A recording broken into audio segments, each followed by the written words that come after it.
ఏడేడు జన్మాల బంధాలతో ఈనాడు నీ ఏడు పండించనా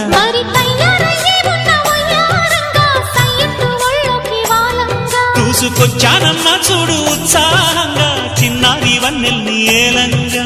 ప్రతిక్షణం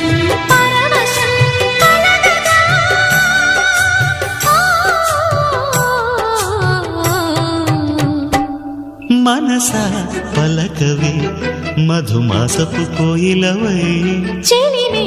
తెలుపవే చిగురాశల గీతికవై